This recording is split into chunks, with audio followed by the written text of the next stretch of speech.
Hey everybody, welcome to Mark Bell's Power Project Podcast. This episode of the podcast is brought to you by friends over at Piedmontese Beef. Real quick, I'll have to give a huge shout out to my boy Nsima. Dude, you looked fantastic for that photo shoot. What were you eating for your meal prep?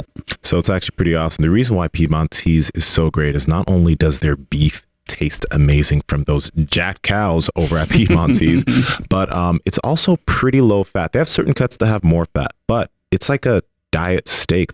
And I coined that from you, Andrew. You're the one who called it a diet steak because leading up to the shoot, I wanted to lose a little bit more body fat. I didn't want to eat a crazy amount of fat, so I just honestly loaded up on protein and steak from Piedmontese.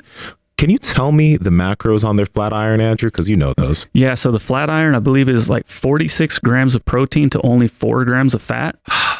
I mean, tell me another protein source that has that ratio of protein to fat. It doesn't exist. Yep. And then even more so the diet steak itself that I guess I could have some claim to fame. I call the bavette steak a diet steak because there's 100 grams of protein for the whole thing and only 16 grams of fat. But the thing is, it's like the size of a football. So for anybody that's really trying to cut down and they I can't be on a diet because I'm always hungry, try eating a bavette steak, and see how you feel. You're going to get tons of great protein, tons of healthy fat, taste amazing. And I can tell you right now how to get 25% off that. You guys got to head over to Piedmontese.com. If you know how to spell it, say it with me. It's Piedmontese.com. At checkout, enter promo code Power Project for 25% off your order. And if your order is $99 or more, you get free 2-day shipping. He does make catchy music, but there's no substance. Let me hit record. There's minimal substance. Yeah, I'm gonna get some heat for this, and it's totally okay. I'll take that. I'm a sucker. I like Drake. You do? I do. Oh yeah. shit! Yeah. I didn't know that, Mark. Yeah. Okay. I like Drake a lot. Mark likes Drake. That's cool. But the way he raps, he doesn't he just says things it just for rhyme's sake. I don't know, he'll say something like, I only want my bed and my mama. I'm sorry. See, I was going to make something up and it was a little bit better than that. Yeah. I was going to say something random I think sometimes these guys do it just because they can. Yeah. They're so talented. They're like, I don't care. I think that's Yo. yeah, some of them just fucking will just say something totally crazy. I remember a Lil Wayne line. Lil Wayne's the best at that, but he doesn't care. He does not. He just, again, another person that just says stuff. Talks about how many toilets he has to shit in. And Lil Wayne is praised by every, I'm going to get so much, I don't care. But he says, someone better play defense. Someone better tell her about me. Baby, I'm the shit, and that's the only thing you smell around me. Hey, that's dope. Why? It's catchy. Okay, that's fine. But it hits you here, you're like, oh shit. So everything smells like shit around him all the time? Well, I mean, honestly though, when you look at Lil Wayne, don't you kind of think of Flava Flav, and then you just kind of think of just a little bit, yeah. A little turd. I'm sorry. I'm so sorry, but can we start this podcast over? Yeah, I know. There's a documentary on Lil Wayne and the studio that he's with. They get him a brand new Phantom Rolls Royce. Okay. And he's walking past it. It's his first time seeing it. And it has a bow on it. And he's like, damn. He's like, that's pretty sick. And they're like, it's for you. He's like, oh shit. And he stops for a second. He's like, that's cool. And then he keeps walking. He totally didn't care. And then he's they're in a hotel and they're interviewing him. He's going through interview after interview. So he's, kind of getting frustrated with certain people. But he sits down with one guy, and one guy kind of says something joking around, and he didn't say anything derogatory or anything, but he was just like, I don't like this dude. He's like, get him out of here. And the guy's like, oh, I'm sorry. He's like, did I say something? I was just gonna take 10 minutes of your time like the other reporters. He's like, no, it's over with. And the guy was like, okay. And no one knew. And the manager or whatever was like, hey, that's better than any line he's ever rapped. They're like, he's just different, he's.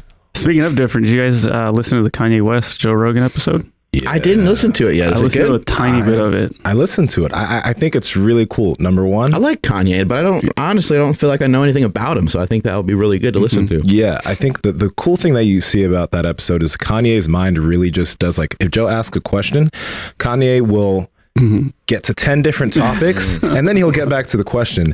But you realize through the whole interview that that's literally just how his mind works. He's just probably kind of deep. He's an intellectual being, huh? Yeah.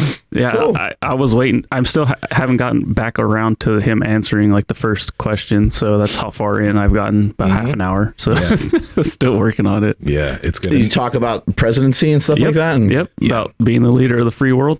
Sweet. They went into a lot of that. Yeah. Most of this, I mean, it's just so hard to know anything about, some of these celebrities sometimes.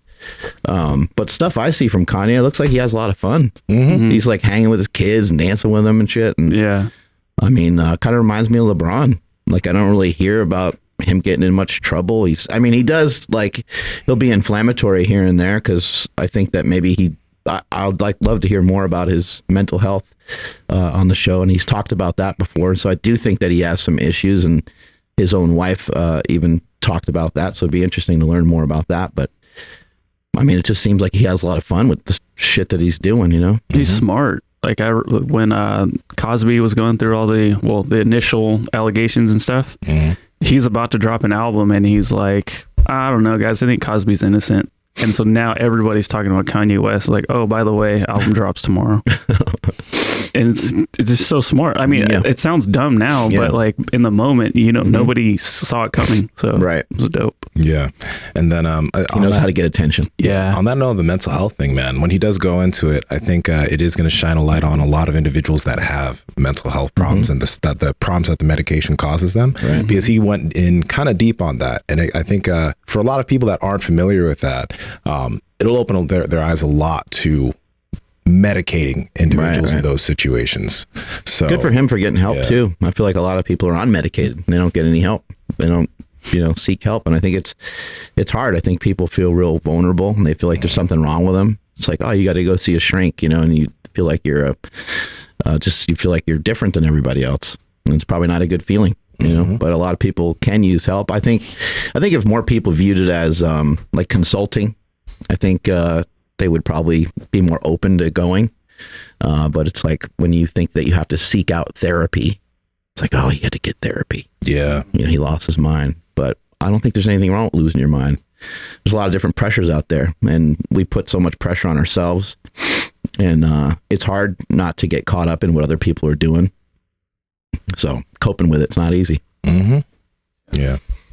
I think there's a clip out there. I wish we could find it, but I don't know if we're going to be able to find it before the episode starts. But it's Kanye when he's like 19 through 22 or 23. He had this interview where literally he was talking about, at that time he was just a producer and just a guy making beats, and he was talking about how he would be able to rap on his beats and literally all the things that he's doing now. He was literally talking specifically about those things then, and it almost sounded like a joke. But then like there's a video that showed the transition, and it's crazy. That's cool. It's a little bit crazy. Like maybe Conor McGregor type stuff. Like Conor was like, I'm going to be the best fighter in the world, and we saw Ali do that. I think Ali was probably the first person to do that. I think when Muhammad Ali was saying it, people were like, this guy's fucking crazy. Like, what is he talking about? Yeah. I'm going to be the champion of the world. I'm going to be the best in the world. And when he wins the belt, he says, I shook up the world, and repeats it over and over again, like and screaming into the microphone. I think everyone's like, this guy's a madman. Yeah. But then he was the GOAT, right? I mean, kind of willed it to happen, and maybe Kanye did something similar. Yeah. One of my favorite song, I guess it's a song, but it's just at the end of College Dropout, where he's just talking about how he got signed to Rockefeller Records. Yeah, I remember that. So good. I'm like, man, it just seems like a completely different Kanye though. He had some pretty good support, right? Like, does he have pretty good support from like his mom or something like that? Yeah. And just, I mean, he's cool. It's crazy. Like once he got, super, famous and stuff, going back and seeing how many records he actually produced, like back in the day, is like, whoa, dude, like I had no idea that he was around back then. You ever see the clip of him randomly yelling into the microphone, just complete nonsense? You ever see that? He's at like a party, and I don't even know how you would look it up, but he says like words that you can't even tell what he said. But the video went viral. It's like, I don't know, 40 million. Something like that. Yeah. He grabbed the mic and everybody's like, oh shit, he's going to say something or he's going to rap or something. And he went, ba-da-da-da-da. Have you heard the song recently where he was like, scoop-de-dee-boop? It's kind of like that. Yeah, it was kind of like that. Yeah. Yeah. That song is so good. Scoop Diddy Boop is better than any direct line ever. I think he's a genius, man. What he's doing with his shoes and stuff. Do they talk about that on Rogan at all? They talk about that too. He's like puts out like these little pictures of his shoes sometimes, and it's just, it's like a blob of a shoe, like a mold of a shoe, and then people are like, "Oh, what's that?" And he'll put out like different stages of it. It's pretty cool. He's the king of hype. We're building hype. Oh, good morning. Good morning. Hello there. How are you? Cool. We're doing fantastic. Great to have you on the show today. Thanks for having me. All right, before we can move forward, because we're very immature and so is our audience, we have to get the Dr. Seaman jokes out of the way. Okay, perfect. I'm sure Actually, I have a great joke about my own last name. All right, here we go. So I was a medical student at the time, and I'm literally like 9 months pregnant with my first daughter. And this urology resident is kind of talking with me, and he's like, I don't understand with a last name like Seaman why you didn't go into urology. And like without skipping a beat, I was like, no, you don't understand. I don't do penises. He goes, clearly you do. Oh man, we were just discussing that before the show. We're like, we're all super immature, and we just need to just get it out there and get it over with. I actually don't get that much flack for it. My husband's a police officer. He's Sergeant Seaman.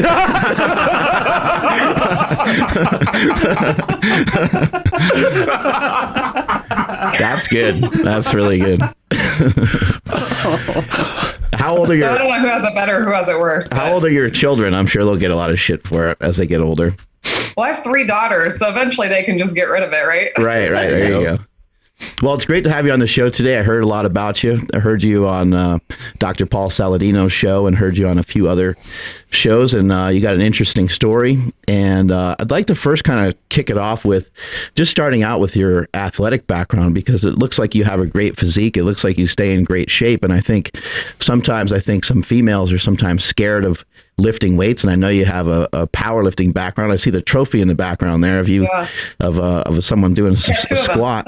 Oh, nice. Ooh, that's awesome. Yeah. So if you give us some history on your sports background and stuff like that, that'd be great. Yeah. So I'm born and raised in Nebraska and was a 3-sport athlete growing up, and played softball for the Cornhuskers. So go Big Red if there's any Husker fans out there listening.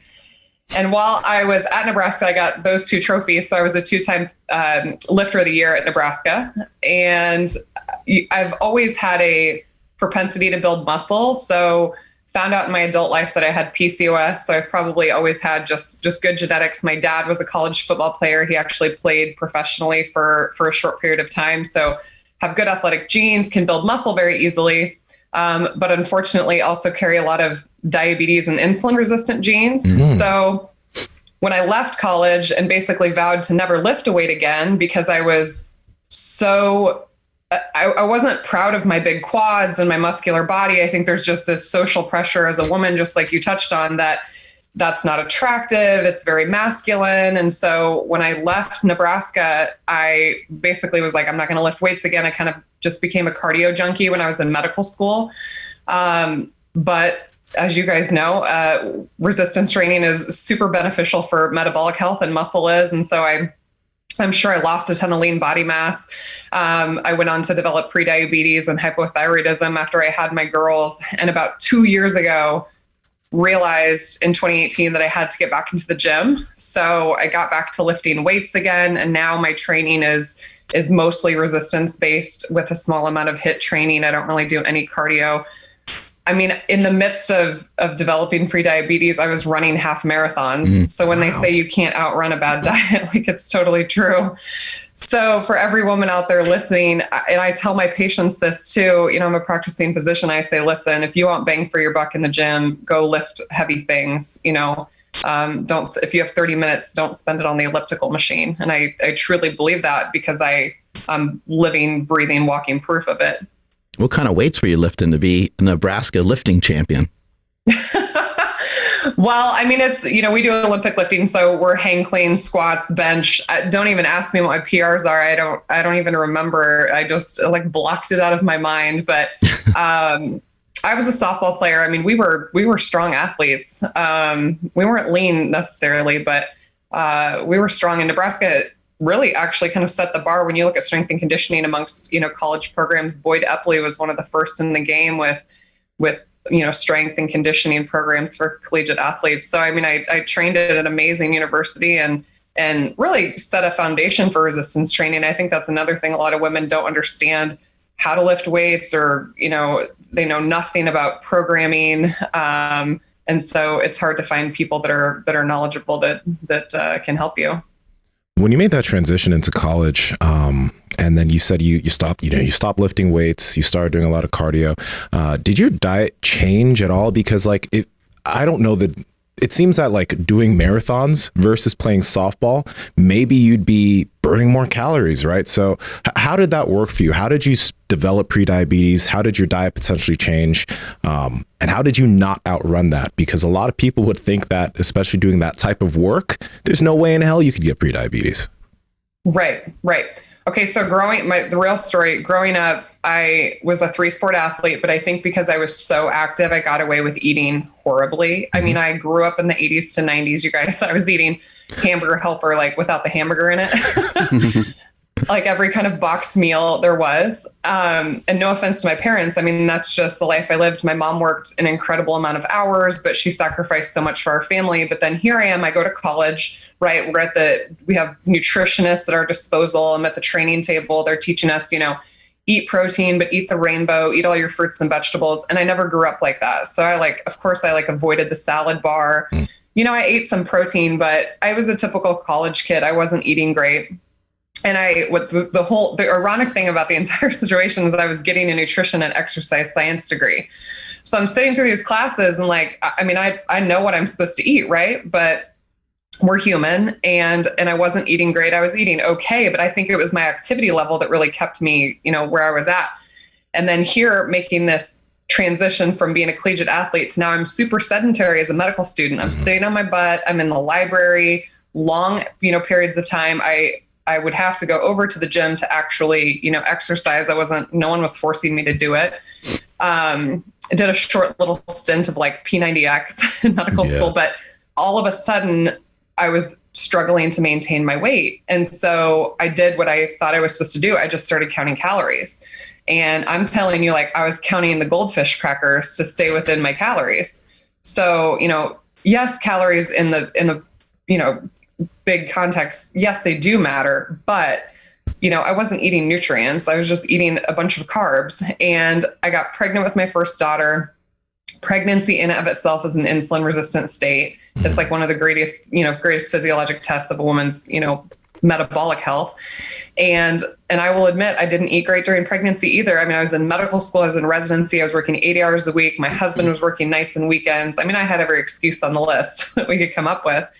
And I stopped lifting weights. So it was like a double-edged sword, for me. And so I thought, well, I'll just sign up for these half marathons. And the carbs are great, right, for these long distance runs, because that's certainly different than something that's explosive and more anaerobic. But once I got back into the gym lifting weights, I was already on a ketogenic diet. And one of the trainers at the gym, the gym is very HIIT based and weightlifting based. And he looked me straight in the face and he was like, you won't survive here without eating carbs. You can't be ketogenic here. You can't gain muscle on a ketogenic diet. That's pretty much what he told me. And so, of course, I'm very competitive. So I set out to prove him wrong. So from 2018 to 2019, I had already kind of got back to my normal weight, that I was happy with. And from 2018 to 2019, I lost an additional 27 pounds of body fat and put on 9 pounds of muscle in 365 days. Wow. And I have the scans to prove it. And it's just incredible when you eat adequate protein, you keep your energy balance in check, and you work your body hard. It's amazing what happens. Being on the softball team, were a lot of you and the other girls talking about losing weight? I find that a lot of girls that are maybe thicker and more athletic, they stick a focus on that, and they don't end up with good nutrition because they're not getting enough nutrients. They're actually like not eating enough in some ways. Like they're overeating calories but under consuming micronutrients. Yeah, it's a huge problem in especially collegiate female athletes, and then above that, elite athletes. But it's typically more in sports like, we see it a lot in like track and gymnastics are huge sports, somewhat in like volleyball and basketball, but in softball, I don't think that there's a high incidence of eating disorders, probably more binge eating behavior. I did have one teammate with bulimia that I knew about, when I trained. But yeah, I mean, it's a lot of people just trying to starve themselves, to look right.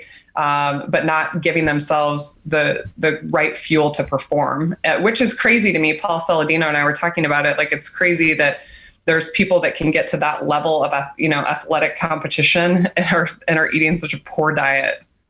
You mentioned counting calories. Do you feel like counting calories is kind of like the overarching thing that sort of is something that is a large factor in things, but maybe has too much focus, and maybe people should just be focusing on maybe like what they eat and not necessarily just honing in on just the calories?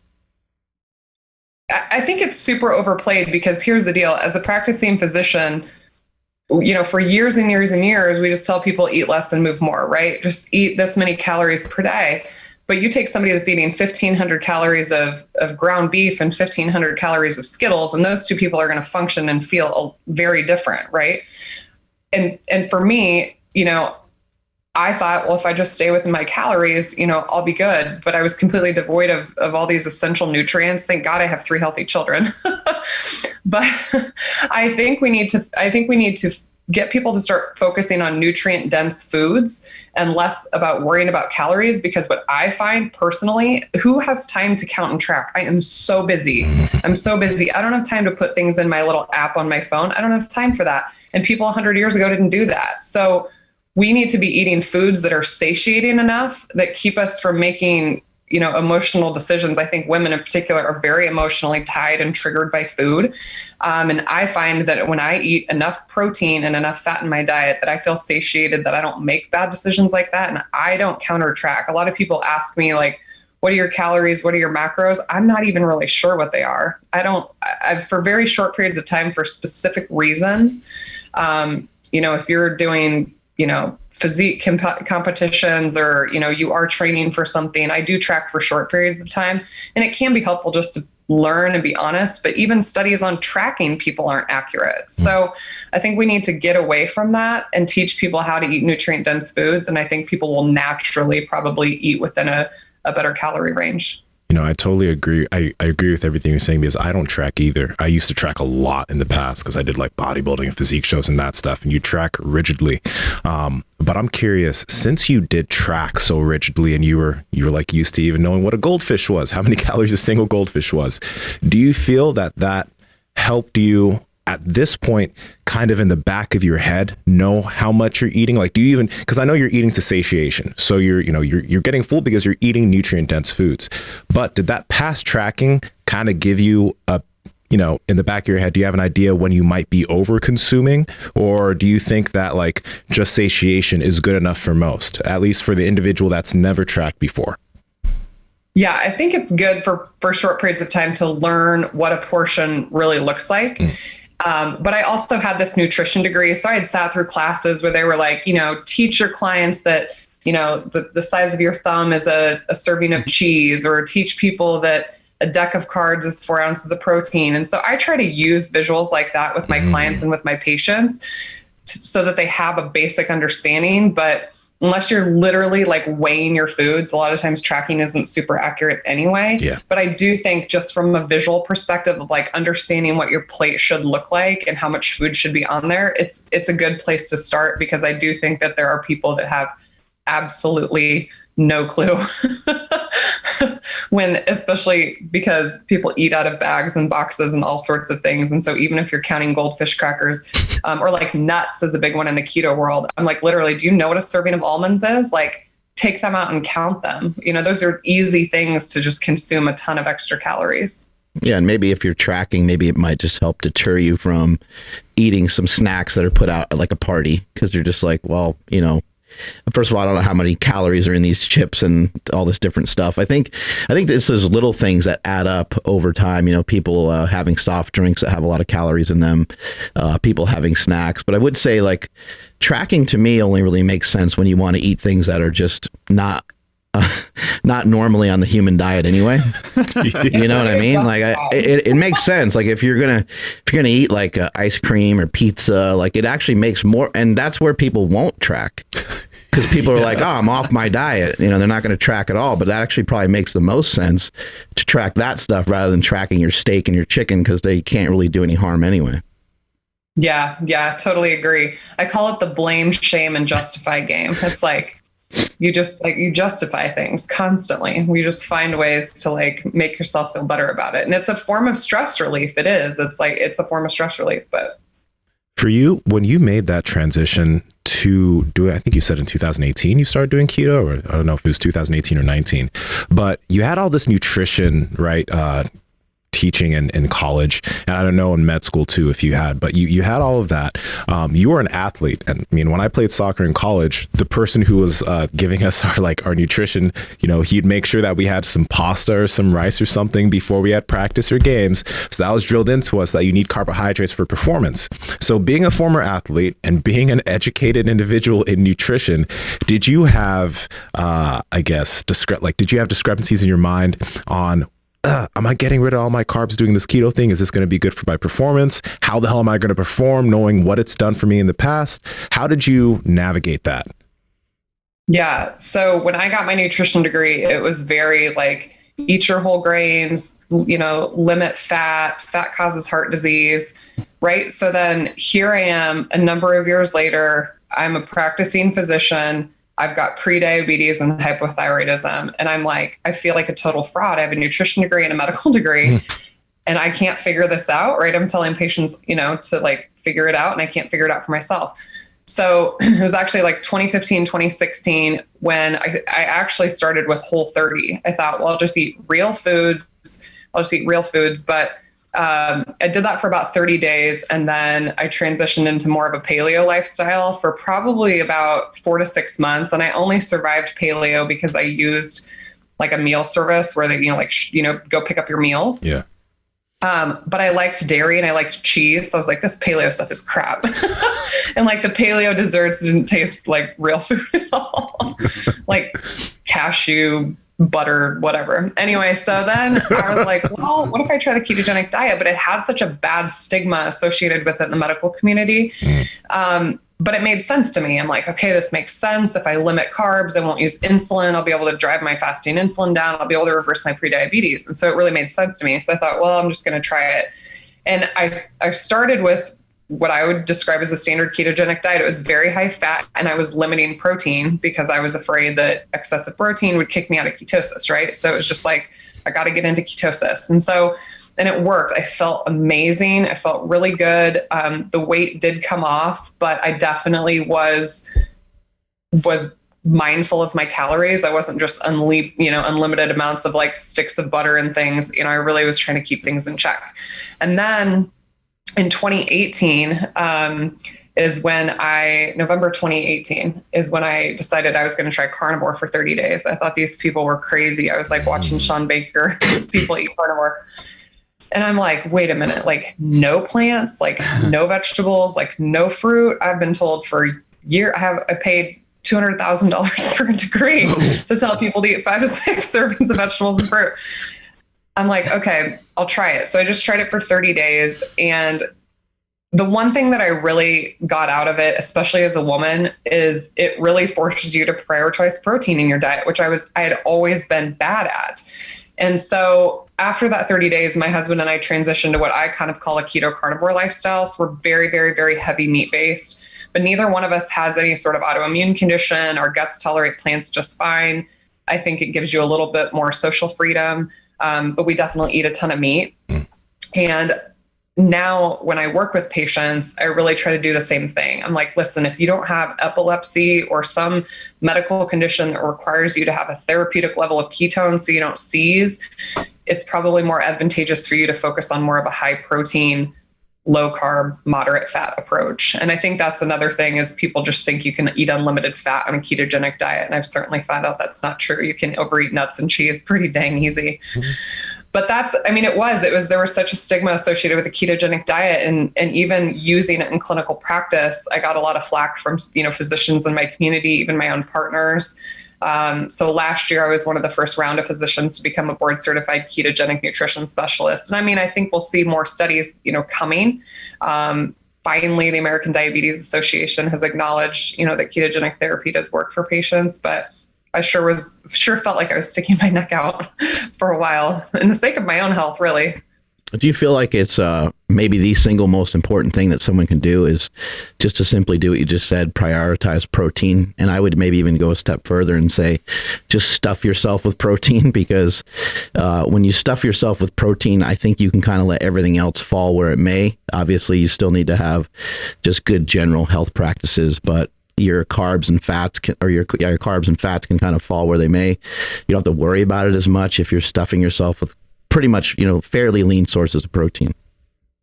Yeah, no, I totally agree. So I find that I have the best body composition when I eat close to a gram per pound of my body weight, which I think is, you like absolutely have to stuff yourself. It's like, but I think for most people, 30 to 50 grams of protein 3 times a day is like a really good minimum when you look at utilization of amino acids. And if you're eating that level of protein with each meal, it's so satiating that I think that it just naturally keeps you, in a good energy balance. I completely agree. I think that your meals, every single meal needs to be centered around 30 to 50 grams of protein.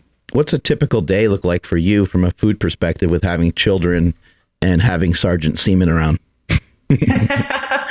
Well, luckily he just eats whatever I tell him to eat. But because I think that's hard when you have a partner that's not doing what you're doing, or they're just sitting over there eating a sack of Doritos.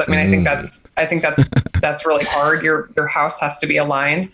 But when we first started, our kids were not eating what we were eating. So I'm sitting here making salmon and broccoli, and my kids were eating mac and cheese. Like, I'm just going to be totally honest. But a couple years ago, I was like, okay, listen, there's no reason they can't eat what we eat. They're currently 5, 7, and 9. So my girls are young. They're still, pretty flexible. They're not really set in their ways. And I've been amazed as we've transitioned to more carnivore, how much, like my 9-year-old, if you ask her which one's for dinner, she will ask for a steak. For her birthday, we're like, where do you want to go? And she chose like the most expensive chop house. And we're like, all right, go, filet mignon. But my day, so I wake up at 4:30 every day. Woke up at 4:30 this morning, and I go to the gym at 5 a.m. I go fasted. I don't eat before I go. I typically just have like some salt, electrolytes. I don't use pre-workouts or stimulants or anything like that. The one thing I've kind of played with, because I'm a morning workout person, is I was always like felt stuck, like, do I do post-workout protein or do I fast until noon? Because for a long time I was intermittent fasting. And so I felt like, am I missing the window if I wait until noon? So I've played with it a lot of different ways, but I typically am not hungry in the morning. So a lot of times I will wait usually until 11 or 12 to eat my first meal. It kind of depends what my current goals are, if I'm trying to build more muscle or if I'm trying to lean out or if I'm just kind of maintaining. But typically I eat just lunch and dinner, and those meals typically will be somewhere between a half pound to a pound of meat, maybe some veggies if we have them around. I might have a few, like I said, like nuts or berries or something here and there, but they're just not my priority with my meals. I've done a little bit of kind of flipping back and forth between keto and paleo. I've started to add some like squash and sweet potatoes in on more like high intensity interval days, just to see if it helps my perceived output in the gym or things like that. And I wear a continuous glucose monitor a lot of the time too. So as a pre-diabetic, I'm interested too in like, what does this do with my blood sugars? And now that I'm insulin sensitive, I've been able to add whole food carbs back in, like sweet potatoes and squash, with like no issue at all. And so I use those intermittently, but my meals look pretty boring, and I eat a lot of the same things day in and day out. We eat a lot of steak for dinner. We have chicken occasionally and salmon, but we eat a lot of beef. Plus we live in Nebraska, we get beef everywhere. And that's just how my husband and I, we feel the best. We have been able to maintain good body composition that way and strengthen the gym. And for me, it's like being able to function. Like I live this crazy life as a physician and a mom of 3, and my husband's gone all the time. And the way that I used to live, I was so tired. I would like fall asleep at 8 p.m. My workouts sucked if I did work out.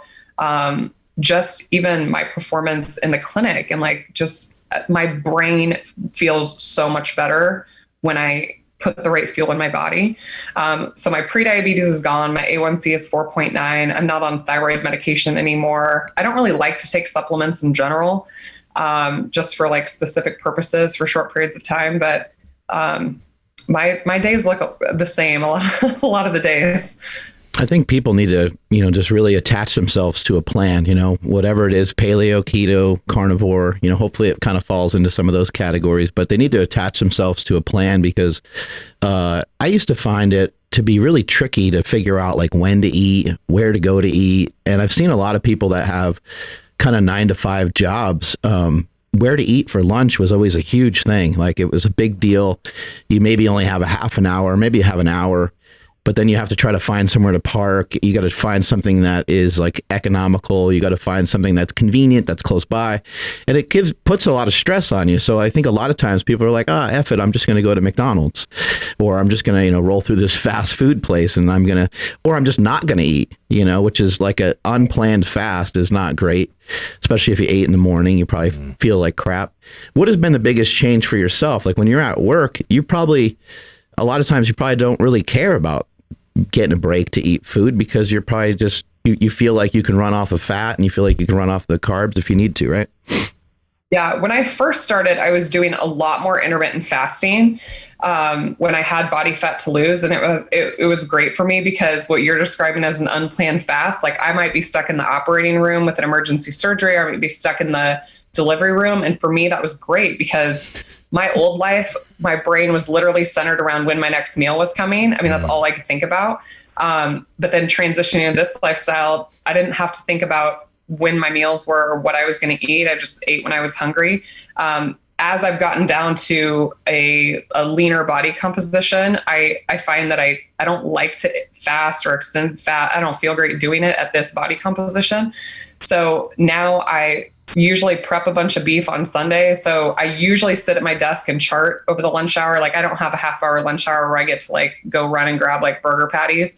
I usually sit at my desk, and ground beef bowls are like the stupid, simple lunch for me. I might throw some like whatever mustard or peppers or something on it just to change the flavor up. But a lot of times I'm just sitting at my desk eating a bowl of ground beef. And I agree with you. If I don't take something, then I'm in this like panic mode. And if I can't find something that, is going to make me feel good, then a lot of times I just skip lunch, and then I come home and then I'm like raging hungry for dinner. So how did you handle, I guess, that palate change? Because right now, the foods that you're describing and the boring type of meals that you're eating, it's not anything comparable to the stuff that you ate in the past. And a lot of people have a lot of issues trying to eat meat or eat whole foods when they're very used to eating a lot of Doritos and a lot of ice cream. So as far as that's concerned, currently, do you still have those foods in your diet every now and then? Do you still eat it a little bit here and there? Or is it just totally gone and you're only eating whole foods? Yeah, so I definitely grew up eating the standard American diet, which was super hyper palatable. So the combination of like fats and sugars and salt all together. As we've transitioned in this lifestyle, I feel like my palate has changed. Like now when I eat something, like if I were to eat a candy bar or something like that, I don't even like love the taste of it that much. And it makes me feel so horrible. We socially will sometimes like have those things, but I don't feel that great, to be quite honest. It's interesting, like how your palate changes as you transition your diet. I was not a great meat eater. Like as a young girl, I wasn't. And I think it was a texture thing. And now I love like steak and beef and chicken. And I've tried liver here and there. I can't, the organ meats I'm still a little iffy there, but you put enough salt on it and you can usually taste it. But the one thing from a texture perspective, when I did my first 30 days of like a straight carnivore diet, was I wanted something crunchy. And I was so used to like chips or just any of those processed carbs. There was something about that crunch that I really liked. And so, occasionally we'll have pork rinds or something along those lines, but it's really mostly like a crunch thing for me that keeps me wanting to like eat some carbs. Yeah. And I think, from that perspective, there's different foods that you can still cook up. I mean, you mentioned like sweet potatoes and things like that. I mean, you can make like, sweet potato like fries or sweet potato chips, and you can get them a little crispy. I mean, it's not the same as, eating chips and salsa, which is like everyone's kryptonite, right? But it's still something, and I always, I'll always crave bread. I love bread, like some sourdough bread or something like that. But it's hard to, kind of lose those sensations of those textures. It's hard to kind of replace them with much of anything. But I think once you start to get momentum and you feel good about the plan that you're on, and the reward outweighs everything else, then you're just like, you become tunnel vision with it. It takes time though. It takes many, many weeks and many, many months a lot of times. How is it with some of your patients that you work with? They're probably like, I mean, I've dealt with some people in the past that they barely even like protein sources. Like they barely even like any kind of meat. And it's like, oh man, I scratching my head. I'm like, I'm not even sure where to start. Yeah, those are difficult patients. And luckily I don't have a lot of them, but I do have some patients, and every single one of them says it's a texture thing. Like I can only eat chicken breast, and they don't like beef or fish or whatever it is. So we figure out what proteins they can eat, and we kind of start there. I'm not opposed to adding in like whey protein shakes either, just to get it digests a lot quicker. So I tell them that I'm like, listen, this isn't going to be as satiating as if you ate an actual chicken breast, but it's a way that they could get some more protein in to their life. And I just meet them where they're at. And I'm like, okay, what will you eat? And every single day, it's just like one day better, one day, the next day, the next day. And I just remind people that, listen, they always have this end goal in mind, right? I want to get off all my medications and lose 100 pounds or whatever it is. But it's like, if you can't gain confidence in yourself to just lose 1 pound or to just do this for 24 hours, then who cares about the end goal? So for me, it's just like winning each of those little victories, like one meal at a time, and just breaking it down into those smaller bite-sized pieces for them. I'm assuming you work with a lot of pregnant women, right? Yeah. So my curiosity there lies with when women are pregnant. Like I have a friend that she was recently pregnant, and she was really, really, really worried about her nutrition during her pregnancy. Like she was scared of getting rid of carbs, and she was like, I want to make sure that this baby has all the nutrients it needs, right? So if a mother is going into pregnancy and she's been someone who's been practicing a ketogenic diet beforehand, is there anything that she needs to think about while pregnant as far as making sure that everything comes through with the baby and she comes out with a healthy baby? Does she need to bring carbohydrates back in, even though she doesn't maybe like that? Like what should women think of there? Yeah.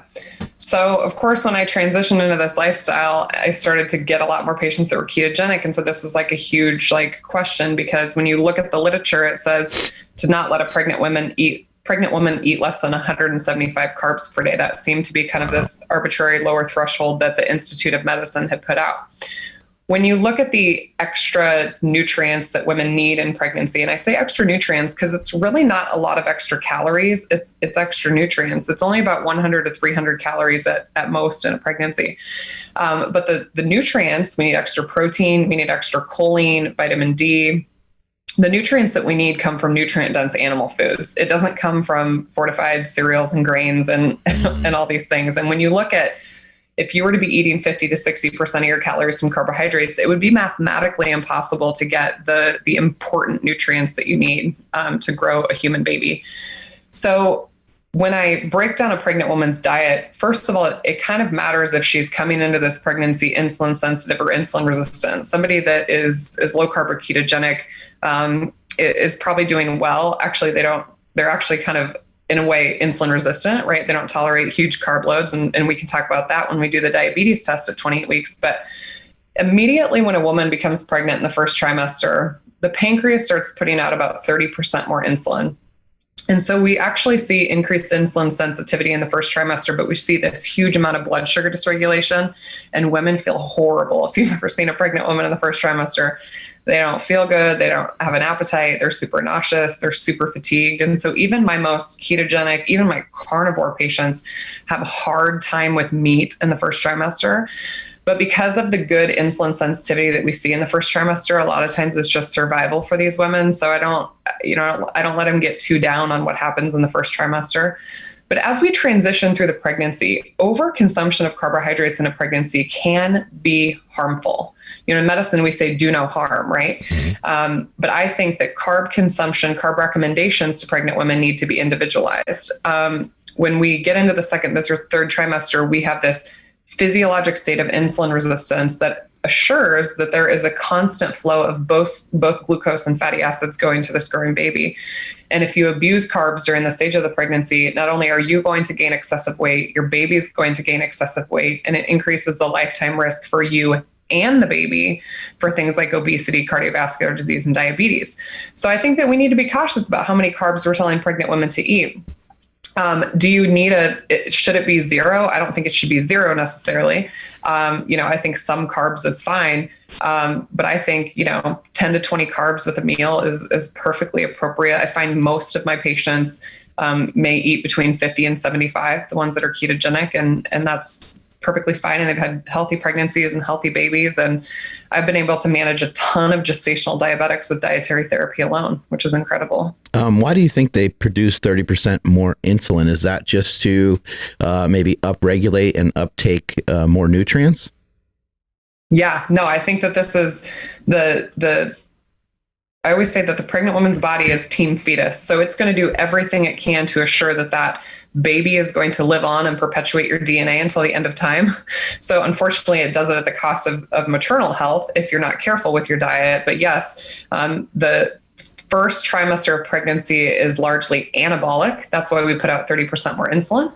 And the last 2/3 of pregnancy are mostly catabolic. So building the body up in the first trimester and then breaking it down in the second and the third.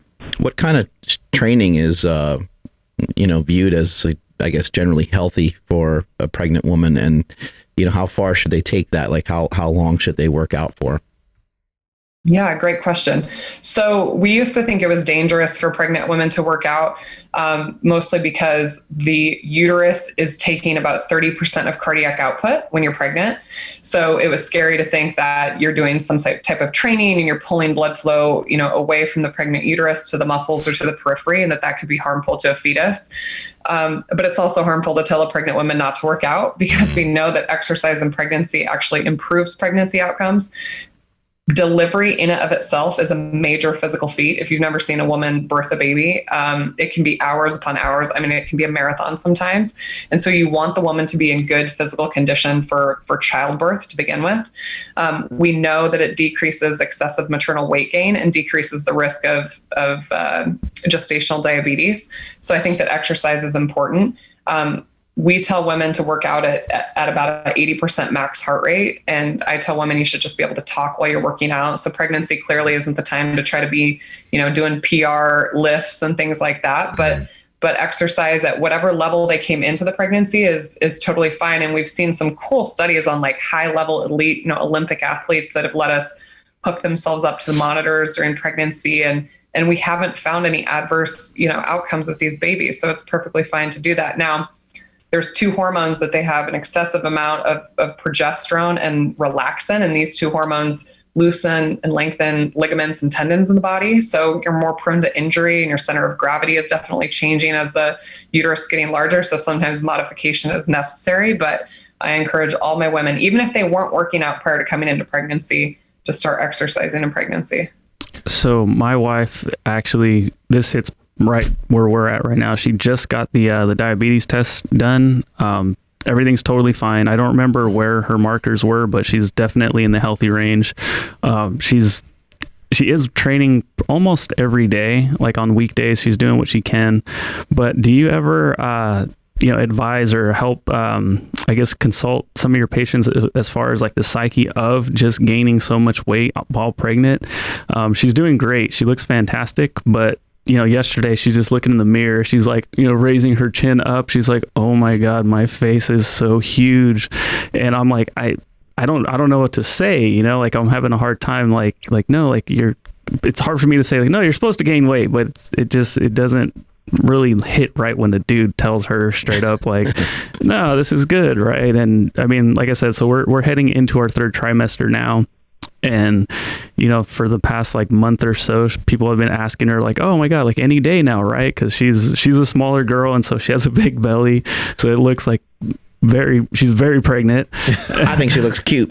She looks fantastic, and I try telling her that every day, and it's just like, but this weekend she's just like noticing like, wow, like I am definitely showing it's getting there. Yeah. It doesn't matter what you say, it's the wrong thing. Yeah, absolutely. I feel that. Thankfully, she's an amazing person, but yeah, I'm like, I'm gonna fuck this up. I'm gonna put my foot right in my mouth because it's just gonna be bad. Stuff people say to pregnant women, I do not get it. I was pregnant with my third, and I gained too much weight. I mean, I gained 50 pounds probably with each pregnancy, and I had close to 9-pound babies, but people will be like, oh, are you having twins? Like, what? And it's always a guy that says it. One of our, you look ready to burst.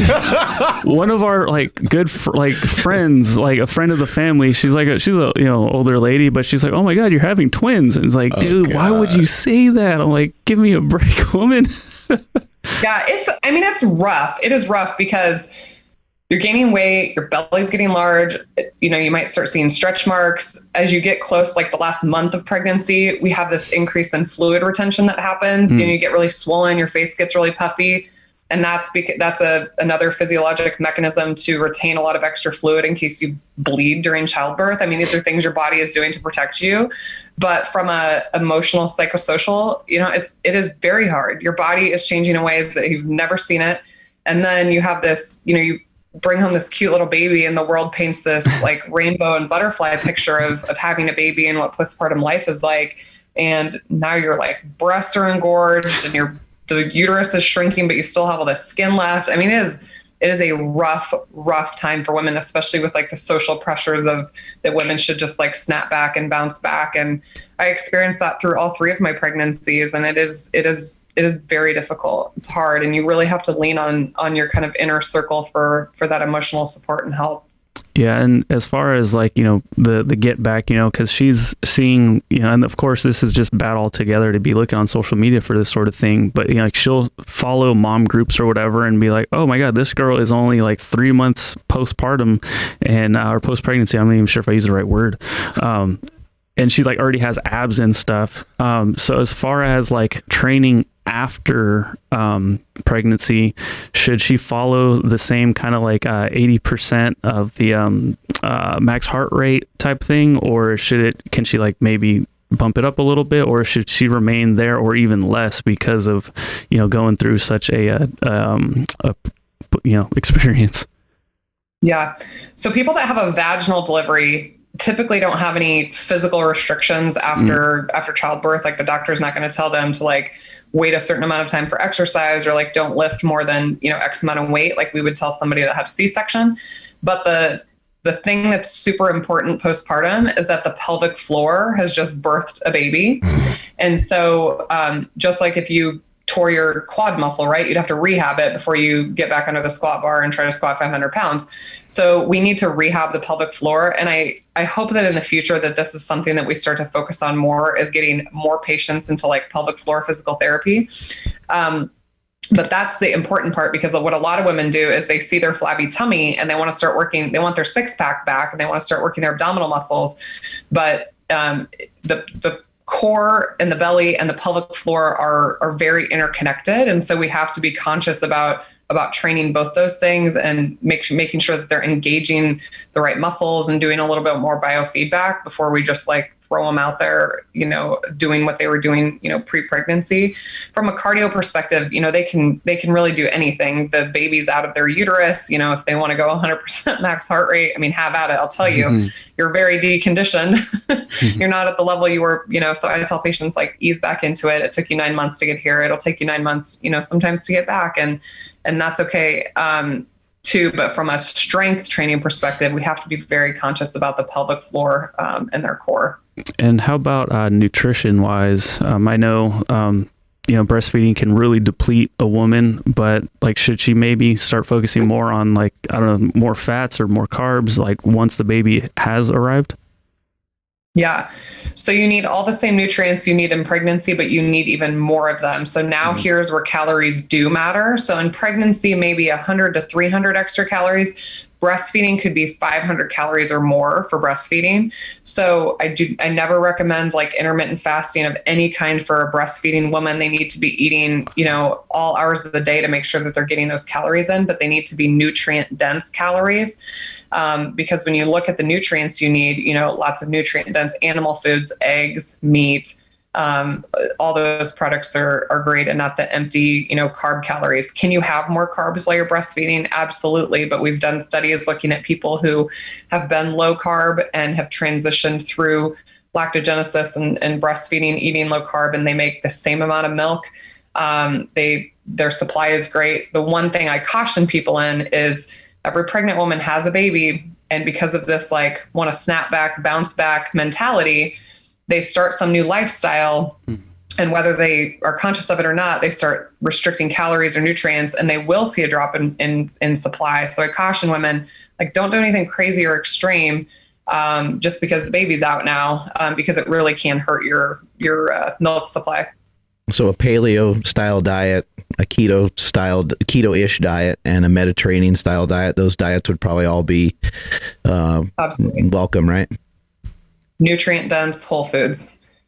And I wanted to ask this, I hate to backtrack, but I'm curious what your high threshold recommendation would be for while a woman's pregnant. You said that the medical board or whatever, that their threshold is like a minimum of 175 carbs. What would and I know every situation is different, but what would your general maximum amount of carbohydrate be in terms of your recommendation for women while pregnant, if you have one? You're talking about just carbohydrates? Just carbohydrates. Well, okay, so here's the deal, right? Is that if we keep protein a certain threshold, as you're eating more carbs, you're trading it for fat, right? Because we know that high fat, high carb is a bad combination, even in pregnancy. So when we look at fat, though, there definitely is a lower threshold limit for fat. So, we for sure don't want a woman, I believe the Institute of Medicine says no less than like 25 grams per day or something, which is like ungodly low in my opinion. Because if you're eating nutrient dense animal foods, like, trust me, you're eating more than 25 grams of fat. So that's where we kind of have to balance it, as far as the upper carbohydrate threshold. If we look at people who are eating 50 to 60% of their calories from carbs, I mean, they could be eating in the ballpark of 250 to 400 carbs, right? Depending on how big this woman is. So I think that's what we have to balance. My patients that are insulin sensitive, though, when we look at the physiologic insulin resistance of pregnancy, even in somebody that's, quote, insulin sensitive, I mean, I think 30 to 50, carbs per meal is absolutely appropriate. And, that would still put the woman in the 150 to 200, range. I don't think eating over 250 to 300 is, I feel like when you get to that threshold of carbohydrate intake, you're probably losing out on some nutrient dense foods. Got it. 9 months is also a long time, and I'm sure you probably go through a lot of, you're going through a lot of hormonal changes and probably a lot of emotional changes. So probably the worst thing that someone can do is just say, hey, like, screw it, I'm just going to go for it because I'm eating for two, right? Like, that mentality probably needs to maybe be put to rest, and just thinking about more nutrients, not necessarily just, going off of every craving that you have. For yourself personally, were those cravings hard to deal with? Did you eat, healthy, like, 80% of the time, 70% of the time, 90% of the time? Yeah. So, I mean, I tried to eat healthy, but I'll be the first to admit, like, half price Sonic milkshakes. I was like, let's go. I totally used pregnancy as an excuse for things like that. And I think as a society, we like allow that, right? Like, oh, you're pregnant, like have some more, eat some more. But it's dangerous. It really is. You can probably do a little bit of it though, right?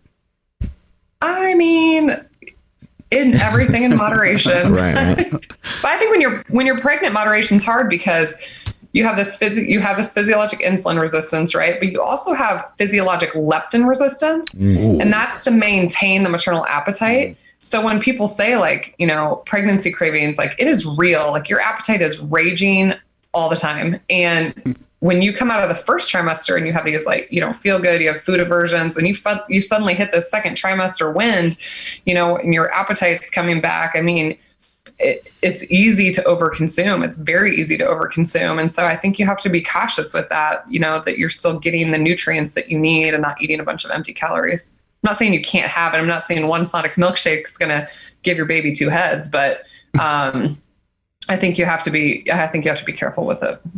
You mentioned earlier about fasting, aside from pregnancy now, just talking about fasting kind of more in general. Have you found for yourself that you have maybe overdone fasting at times? And have you had clients that have, we're huge fans of fasting, but I also think sometimes people can get into a situation where they're overdoing it. And then we'll sometimes see people like yourself who look great, looks like you're in great shape, looks like you're fit. And you mentioned that you've kind of, you use some fasting, but you're not fasting for really long periods of time. I think that people maybe need to have a healthier outlook on it. Like if you're already pretty lean, you're already doing pretty good, unless you're doing it for some other specific reason. Maybe you just need to pay attention to, if you're overdoing it, I guess. Yeah, I think just like most things, it's like a U-shaped curve. I think that fasting definitely has benefits. And I think for a lot of people, it helps them maintain compliance, calorie compliance, but if it is creating, if the one thing I see with intermittent fasting is if it's creating behaviors of like binge and restrict, like I'm going to eat one meal a day, and then you come home and gorge yourself on 3,500 calories, then you're defeating the purpose, right? So everything has to have, be mindful of it and have a purpose for it. Same thing with extended fasting. And so as I have gotten down to this lower body composition, I'm like, okay, well, what's my goal here? And, for the past year, I've been very diligent about trying to maintain my lean body mass and I just don't I used to do like 60, 72-hour fasts, and I could do them with pretty good ease, but I don't feel as great doing it now. And I think it always just has to be in context of your goals. And the other thing I remind patients is that fasting is a stress on the body, right? It's a purposeful stress on the body. We're purposely doing it, for a reason, but just like anything, just as hard as we train, we have to recover the same amount. And so we just have to be cautious with overuse of fasting and really kind of put it in context of what our goals are. Because I see people, they're like, oh, I just won't eat for a week. Like that can come with downsides too. Now, so you mentioned that like you don't fast as long now, but did you naturally feel like that longer fast just didn't work well because you're leaner? Like, did you just like my tolerance for extended fasting went down as my body fat went down. That makes total sense though. I mean, you're not working with as much body fat. So, and now I have a question for you as far as your patients are concerned, because we've had doctors on here and doctors that have talked about women and fasting, and some of them have gone as far as saying that it's unsafe for women to fast for extended periods of time. So I'm curious what your take is on that, because I mean, when I heard that, I kind of was just like, kind of sounds like BS a little bit. So what's your take on that? Well, there's people that say that women shouldn't follow a ketogenic diet because it drives up their cortisol and right. I mean, you're going to hear everything because I take care of a lot of women. Like I said, fasting is a stress. So every single month, a woman's body has these nutrient sensing pathways, and these nutrient sensing pathways are tied in with our hormonal pathways. And these hormonal pathways set our menstrual cycle. Basically, every single month, a woman's body is trying to decide if this is a good time to grow another human or not. So once again, in context of our goals, if you're a morbidly obese woman with insulin resistance, doing some fasting is probably great. Get to your goal body weight, get some insulin sensitivity, and then maybe back off on the fasting a little bit. If you are trying to get pregnant and you are at a normal body weight, then doing a bunch of fasting is probably working in opposition of your goals of fertility. I mean, I've seen people, get to too low of estrogen levels and lose their menstrual cycle and these things with a lot of fasting. Now let's go to the other end of the range, my premenopausal, menopausal patients. As women transition through perimenopause and menopause and they lose their estrogen, they get more insulin resistance. We start to see an increase in visceral fat deposition. They start losing their lean body mass. This is a great time to add in intermittent fasting because they need less calories, which is a hard truth to swallow. And so intermittent fasting is great because it helps them create compliance in their lifestyle. So once again, it always just has to be like, where is this woman starting at? Is fasting going to be beneficial or is it going to hurt what our goals are? And always in moderation. I mean, are you doing long fasts or is this just like you're going 14 hours without food? Like I find that most patients can fast 16 hours and still get adequate nutrients and calories in 8 hours. Like I don't find that there's many patients that really need a larger eating window than 8 hours. Occasionally, pregnant women and breastfeeding women, probably for sure. But I think that most people can intermittent fast 16-8 without much problem, even women. Tell us about the Titan Games. How did that all come to be? Yeah, the Titan Games with The Rock. Everybody wants to know what he's like. He's super. Well, have you met him? Yeah. I've met The Rock before. Yeah, many years ago. So when the season 1 came out, I was in the operating room doing surgery, and a scrub tech turned to me and said, "You should apply for Titan Games." And I had no idea what she was talking about. I had to go home and Google it actually. And when I pulled it up, I thought, this looks like American Gladiators. And as a little girl, I loved watching American Gladiators. I thought it was so badass. Diamond was like my favorite girl. And so I pulled up the application and I looked what you had to do to apply. And you had to do like a plank in real time, like as long as you could, like max plank, 10 pull-ups, 10 push-ups, 9 pull-ups, 9 push-ups, like in succession, all this crazy stuff. Meanwhile, you're supposed to be like interviewing while you're doing it.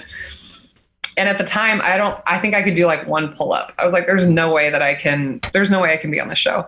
All these self-limiting thoughts that I had. And mind you, I had literally just gotten back into the gym lifting weights again. So, I mean, I was coming off like a year of just doing like Pure Barre and Pilates. So I was finally back in the gym. So I was like, okay, I'm going to start training my pull-ups. And so I started training pull-ups, started doing like weightlifting again, heavy weights. And I had started following Titan Games on social media.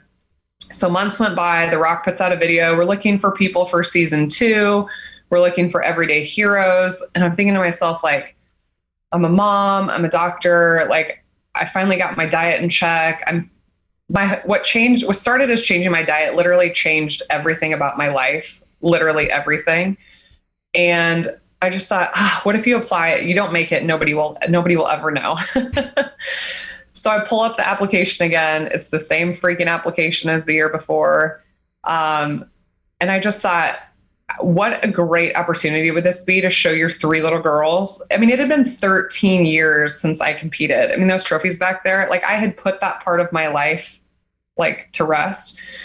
And so I applied and found out months later that I was invited out to their combine. So you actually have to fly out to LA. You have to try out in a combine. They bring like 100 people out there. It's like a VO2 max test, max deadlift, all this crazy stuff. And you're totally humbled because these are like super fit people, super inspiring, like the best in whatever they do. And they ended up selecting 18 women and 18 men for the show. So I got a call a week later that I was selected.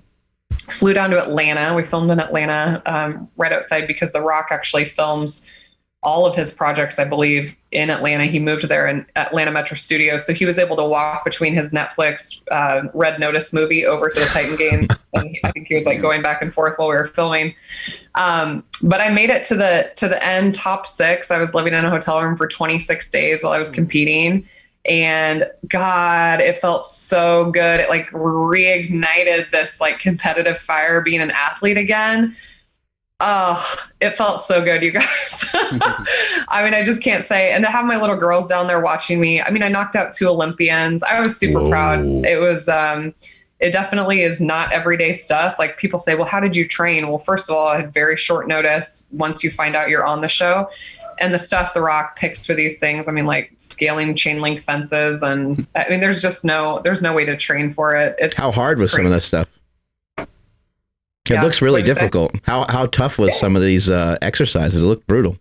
Well, it was kind of luck of the draw. So you show up to filming and they walk you out there. Like, you're competing that day, but they walk you out there and they're like, okay, this is what you're going to do. You're going to jump onto this chain link fence and like go around it and then jump down and then pull these chains.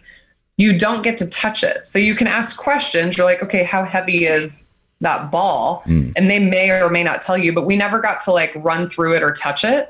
So when you see the episode, like 3, 2, 1, go, that's the first time that we have tested it, tried it. They bring in those ninja people to like test out the stuff to make sure like no one's going to die. Ninja people. That cracked me so much. But it's just crazy. Like literally you show up and they're like, okay, this is what you're going to do. And we're going to run you through hair and makeup and do some interviews and then you're going to race.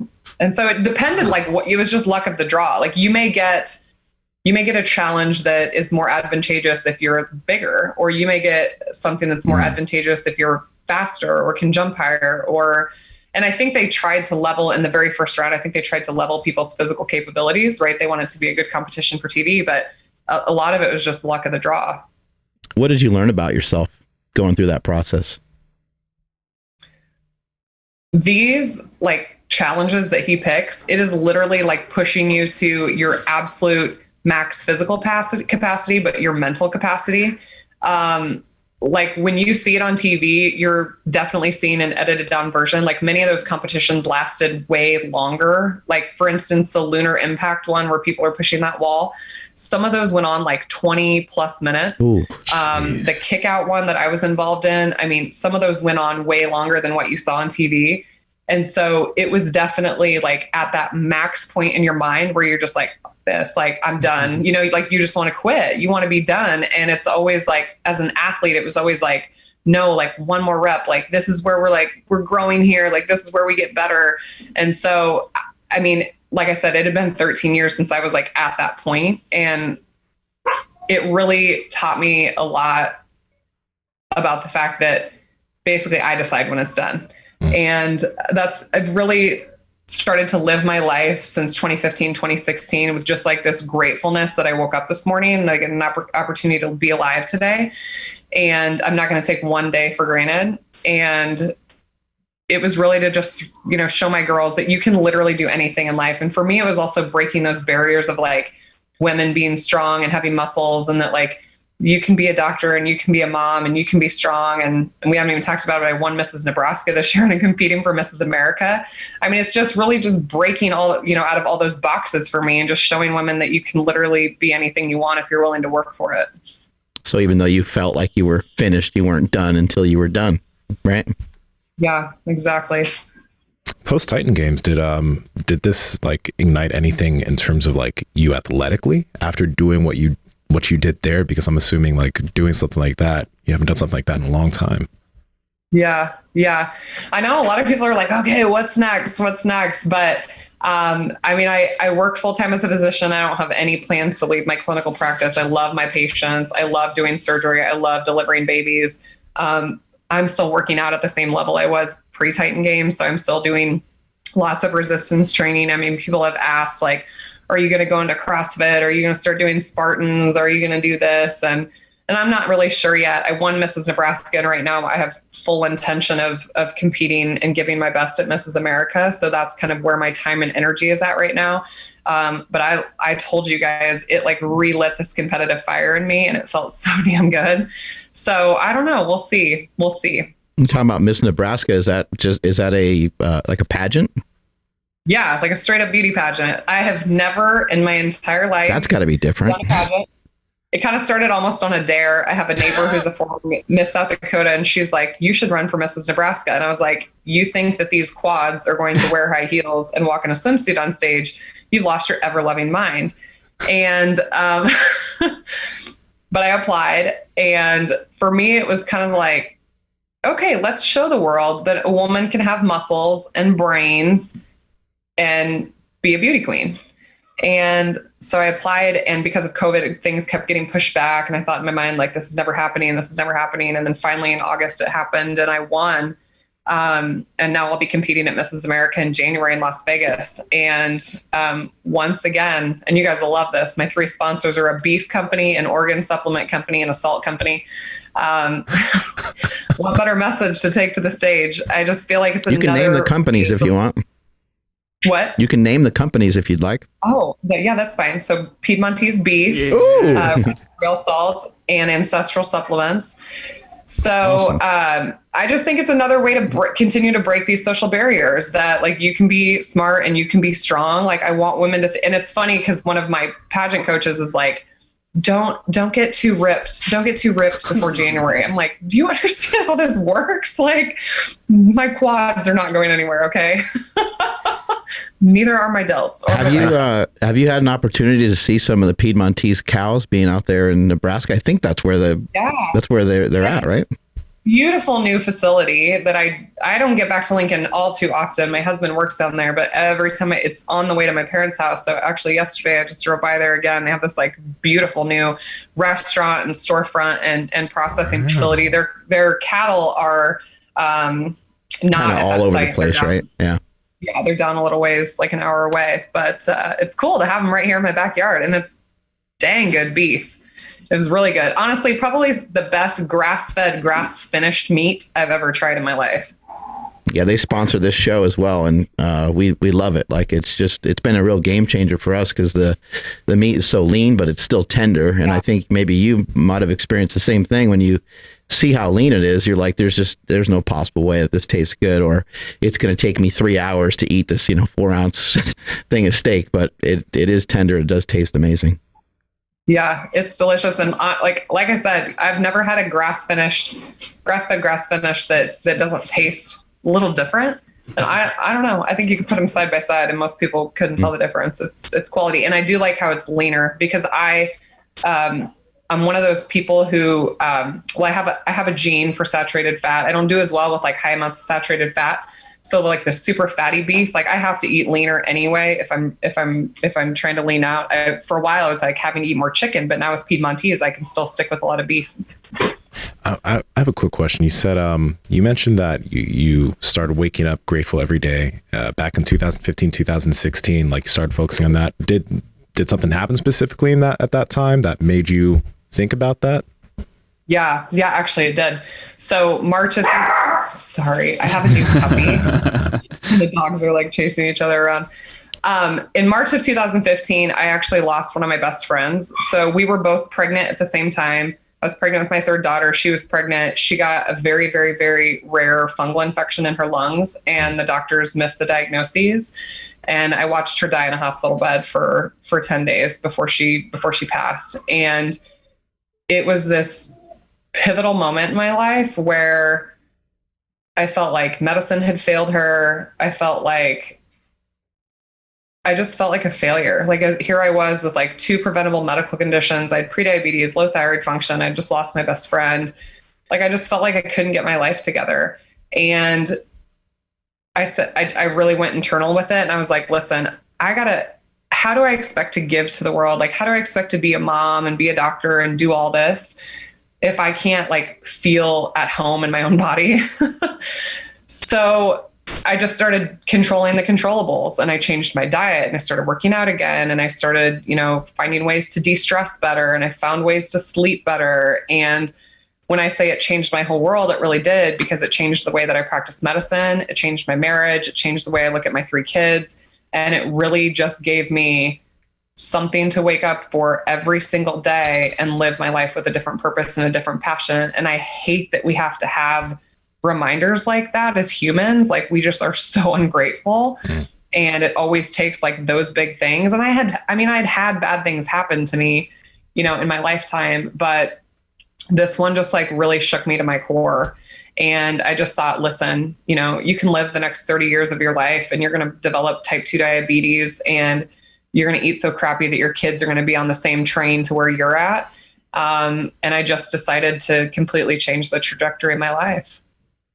You seem like an amazing mother. You know, seems like you're balancing a lot of different things, and with your work and with everything else that you're doing. Did you have a good upbringing, or was there somebody in your life that was a good mentor, a role model? Your mom, your dad? Yeah. So my dad was a collegiate athlete, but like super like bullheaded, hard nosed, like every day you get better, get worse. It was like a lot of tough love from my dad. My mom, on the other hand, she was like a nurse, like very nurturing, like look up loyal in the dictionary. There's her face. Like she was at every single game in the front row of the bleachers. She's the one that encouraged me to go to medical school. But I always kind of say, like, I tried to take like the best of my mom and the best of my dad and like the worst of each of them and leave it aside. I mean, it was like, they're very opposite people, but I feel like I don't feel like I had like a rough upbringing by any means, but there was a lot of tough love. I mean, I had like a 10 p.m. curfew. Like I was a straight-laced kid up until college. And then I made a few college, stupid mistakes, just like everybody does. But no, I had a great upbringing, and I, love my parents to death. They really gave me all the tools I needed to succeed, and I wouldn't be here without them. My mother is like, she's one of my role models. She works her ass off, and she's so loyal, and she puts up with my dad, for God's sake. I love you, Dad. Wow. Yeah, you had said something. We don't have to get too far deep into the weeds, but about a certain gene where saturated fat kind of messes with you. How would you figure that out, and what exactly is that? Yeah. So a couple of years ago, I got into the kind of this world of like nutrigenomics, like how our body interacts with our external environment based on our genes, because we're all different, right? The way that like I eat and Mark eats and you eat, like we all respond differently to different diets. And that's why I hate like social media. Like people get a little dogmatic that like the way I do it is like the way to do it. It's just not true. I think there's a lot of different ways to optimal health, and be your own expert and figure it out. But I did this, nutrigenomic testing, and I found out some interesting things because I feel best eating very meat-based, very carnivore. We'll come to find out that I have a gene where I don't convert vitamin A from plants well. So I have to get a lot of vitamin A sources from animal foods. Same as EPA and ALA, so omega-3s from plants. I don't convert those into DHA well in the body, and a couple other genes. I mean, I could go on. So it kind of makes sense that I actually feel and function the best eating a very nutrient-dense animal diet. But I do have this gene for saturated fat, where it can basically, it could increase my risk of cardiovascular disease. And then like, here I am eating this meat-based diet. I was like, oh my God. So I went and got a coronary artery calcium scan, and it was 0, but I do have heart disease in my family. I had a grandmother that had like significant atherosclerosis and like dissected her aorta and a couple other things. And my own dad is a diabetic. My parents are both diabetics, and my dad has high blood pressure. So of course, like these are things in the back of my mind, but what I've noticed is that when I'm trying to get leaner, it does seem that I have to cut out not all saturated fat, but I have to start eating more percent of calories from monounsaturated and polyunsaturated. It's just totally interesting to me to do this kind of testing. And of course, like the genomics world, I mean, that volume of information is like ever expanding, but I think it's interesting. I think there's a lot of companies that are trying to do a lot of direct to consumer, like take this test, like we'll check your blood or your saliva and we'll tell you how to eat. I don't think it's quite that simple, but I think it's super interesting.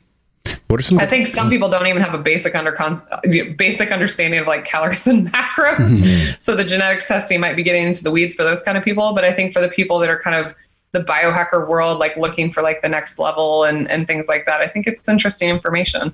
Yeah. I'm sorry, Nsima, I didn't mean to cut you off, but I'm just super curious because like, so what does eating like a higher saturated, even just like cut of meat, like saturated fat, cut of meat, or just in general, more saturated fat, what does that make you feel like? Sorry, repeat that question. No worries. It's okay. So I was just asking, like when you do eat a lot higher or a lot more saturated fat, does it make you feel a certain type of way, or like do you feel sick, or like what is it about that? Like how do you feel when you do eat a more higher saturated like cut of meat even? I don't really feel different. Okay. I've had problems with acne in my life, and actually the month that I went completely carnivore, I had some problems with acne, and I didn't know if it was like the sourcing of my meat or like what it was. But the only thing that I really notice is that it's very hard for me to cut body fat when I'm eating a lot of saturated fat. I don't feel different. It's not like my stomach hurts. I don't feel like more fatigue. My training feels the same. I've literally just noticed that it's harder for me to cut body fat when I eat a lot more saturated fat. And that's why the Piedmontese beef, like I said, is amazing, because it's a lot leaner and I can still get the protein amount that I need. Because that was the thing. I was like, well, if I need the protein, then I got to go to leaner sources. So I either got to start eating like chicken and fish, or I mean, I hated to cut out the beef, but it was like I had to figure out ways to get less saturated fat. Yeah, same here. That's why like the flat iron from Piedmontese is insane. So much protein, so little fat. But for me, like when I do eat like a big old fatty ribeye, I feel real heavy and like almost like my stomach starts cramping up a little bit. But I was just curious if maybe this had something to do with it, or I'm still just honestly just still learning how to just eat right, because it's been a process for me. But that's really interesting. I'm really curious to see what a test like that would say about me. Yeah, you should do it. And it's not that expensive. I mean, most of them are 150, 200, 300 bucks at most for the testing. And I did it through a company called Nutrigenomics, and they have added more genes now. It's cool because when COVID came out, they found like some genes that look at like your vitamin D and your like immune system. And so they've been emailing me updated reports. And I know there's lots of other companies, Strategene, we could like name off a bunch, but there's testing out there, and it's not that expensive. Nice. Is it blood or saliva? This is a cheek swab test. Cheek swab. So they just send you like the kit to your house. You like collect it and send it in. Okay, cool. Awesome. Thank you so much for your time. Are you working on a book or anything? I think you should be if you're not. I have actually a couple projects in the works. My problem is I have a couple different book ideas that I'm working on. I had intended to start a podcast, and that didn't happen, but because I just am getting, ever since Titan Games and now Mrs. America, I'm getting pulled in all these different directions. You got to wake up at 3:30. Yeah, no, I need right? There's only so many hours in the day, but I started a YouTube channel, which has been good to get like more content out. I'm pretty active on social media when I can be. So what's the YouTube channel? Dr. Fit and Fabulous is all my social media platforms. So it's on YouTube, Instagram, and Facebook. Amazing to have you on the show today. Really appreciate your time. Thank you for having me. Thank you. It's been a pleasure. All right. Awesome. Have a great rest of your day. Bye. Bye. Thank you. Bye. Damn, another good one, huh? Yeah, that was good. That was really good. Man, she knew a lot of stuff. She did. And she's doing a lot of stuff. Yeah. Yeah, I love that. You know, she's just like, oh yeah, I did this and did that. And it's like, oh wait, Mrs. Nebraska, and you're going to compete for Miss America, and you're a doctor, and you were on the Titan Games. Yeah, some craziness going on over there. Yeah, and it was cool how you said like, oh, you thought that, you know, you were over and done with it, but like actually you weren't. I don't know, man, that's pretty inspiring, I think. Mm-hmm. I like a lot of the pregnancy information we got here because that's so helpful. Man, this podcast is going to be the reference whenever that may happen at some point. And yeah. Well, no, what she said about, you know, the like Stephanie's body is like harboring blood because of like the upcoming, you know, delivery and stuff. And so I can now go home and say like, hey, like that's why, you know, you're like noticing a little bit something here and there. Like it's not because you're getting fat. It's not because you're, you know, eating too much or whatever. You're actually supposed to be in a surplus by this much because I was just told this. Just find the timestamp and maybe just play it in the house. Don't say anything because I feel like if you say it, you're just going to be in I'll be like, I'm just editing this. I don't know why it's so loud, but I'm trying to edit it. Like, oh no, it's like a record. It keeps getting stuck on this one spot over and over. But yeah, man. Super cool. Yeah, she had some great information. I liked a lot of stuff on nutrition too. I think just in general, she has a good understanding of it, and she tried some different things. One thing I forgot to ask her about was she did a 3-day test, which doesn't show much of anything, but I think it was 3 days where she did like a carnivore diet, a vegan diet, and I forget what the other one was. But her main thing wasn't to discredit anybody or anything like that. It was just to kind of show, because she does wear the continued glucose monitor. And she was just saying, like, with whole foods, it's still just really hard to figure out how to eat vegan, and to not to necessarily just be healthy, but to be like functional and to be able to perform well, and I always kind of scratch my head at that. I'm like, I don't know how people that are vegan do it. It just seems like a real uphill battle. I do understand what people are trying to do, because sometimes people they don't want to participate in the slaughtering of animals, the killing of animals, but I don't think there's any way around that.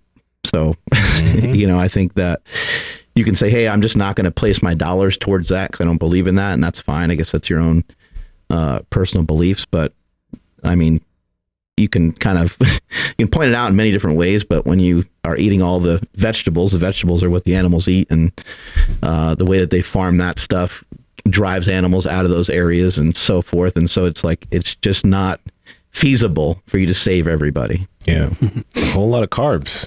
Yeah. It can be a lot of carbs to be able to do that. It can be for a lot of people because they're like, oh, this is vegan. This doesn't have any animal product in it. I'm going to eat this packaged piece of food. But then we see people sometimes do that with keto too. Oh, this says keto on it, so this is perfect. But you're like, that's 25 grams of fat, which might be okay if you have it once a day and you're paying attention. Yeah. But do you really want 25 grams of fat to come from your coffee? Like it might be okay. It might fit into everything that you're doing. It might be fine. But it's just something to consider, something to think about. Flying Dutchman's keto, so I'm going to have 15. Right, exactly. Yeah. No, I like even if I'm not on keto. No, that's true.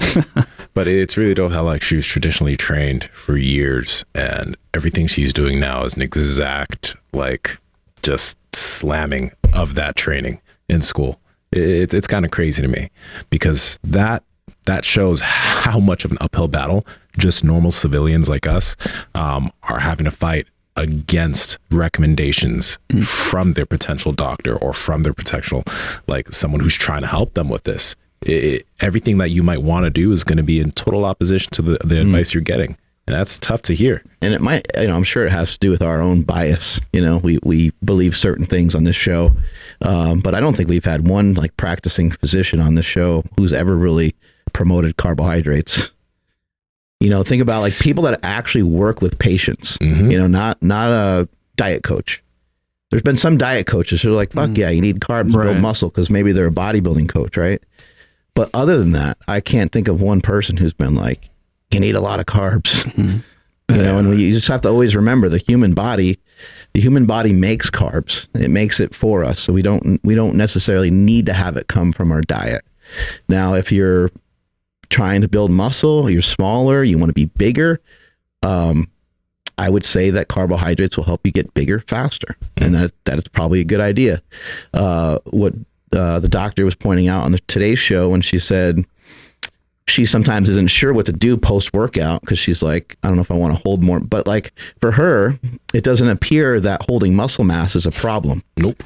And I would say the same thing to like Nsima. Like if you're thinking like, if you're trying to maximize something, I guess it's a different conversation, and you can play with it and you can see if you feel better or if body fat composition changes, but like it doesn't look like holding muscle mass is like a real, really problematic for you. So do you need to really sweat what you have post-workout?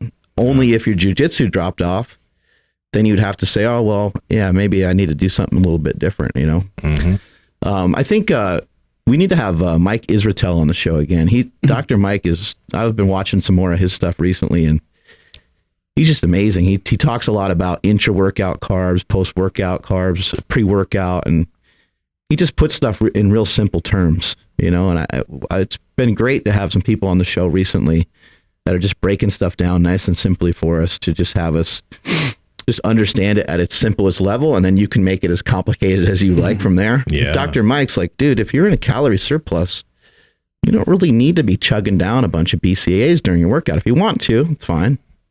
But if you're in a caloric surplus, you're eating protein, you're not fasting,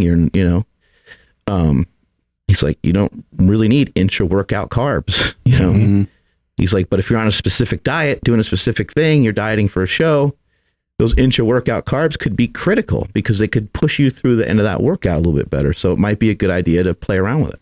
Yeah. He's definitely one of those guys where he shouldn't really have a job. He should say everything once and then we just go back to that one thing. Right. But yeah, every time he does like the RP Strength posts out a new video or something and where he's talking, it's always just gems left and right. I don't think people even listen. I don't think enough people listen to him. No, because everything he says is like, he's super monotone. He's real casual. He does joke around a lot. I actually think he's really funny. When we had him on the show, he banging the secretary. Yeah, we had him on the show. He was hilarious. But I think because he doesn't get all like riled up and say, this is the way to do it. He just is too smart for that. And I also think part of the reason why maybe, I guess it might not be that popular is because it's, again, really simple. Like, I feel like people expect it to be way more complex and way more little things to do, way more little tricks than he actually mentions. And it's really, it's pretty straightforward. And it's kind of boring when it's straightforward. It's what we were talking about yesterday. People want the secret told to them right then and there on the spot. But if, we said, like, oh, how do we bulk correctly? It's like, oh, there's this video that I actually cut out from this 2-hour podcast. You should go watch that. No, but like how do I actually do it? Bro, okay, Andrew. Yeah, Mark, there's this point during the podcast where, I don't know, I think she was talking. She's probably like, what the hell is this guy laughing at? Bro, I've been just bombing back here. It's been so bad. And each time I turn away from Mark because I'm like, bro, if he smells this, it's going to be You need to have the charcoal underwear. Get that charcoal underwear. Because even I was smelling it. So there's a point I saw you turn this way from the mic and I was like, oh shit, he smells it. I think whenever that happens, you need to say, hey, excuse me, Dr. Seaman. I have to fart into the microphone. I remember Howard Stern. He used to do that every once in a while. He was like, and Howard Stern is amazing at interviews. He'll interview somebody. He'll be really good. He asks a lot of weird questions and stuff, and shit gets weird, but he'll be in the middle of asking somebody some great questions, and he'll go, let's get back to what this show is all about. He's like, hold on, let me put my butt cheeks up to the microphone. He just farts into it, and then he just goes back on this conversation. One of these days, we'll have a full, serious podcast. Bro, it's been so bad over here. You haven't smelled anything, huh? Every once in a while, the room will have a climate change. Let's say dude, I remember that's good. Dr. Seaman and Lieutenant Seaman. Sergeant Seaman. Let's get it correct. Hey, well, no one's gonna want to mess with them. I mean, she's jacked and a doctor, and he's a fucking sergeant. So who's gonna make fun of him to their face? You don't mess with those people. I do remember a Howard Stern episode where it was the guy that could fart on command. Oh yeah, he was teaching Howard how to do it, and he has legs over his head. It would. Dude. He's amazing because he had Matthew McConaughey on the other day, and he just had the coolest conversation with him. Sick.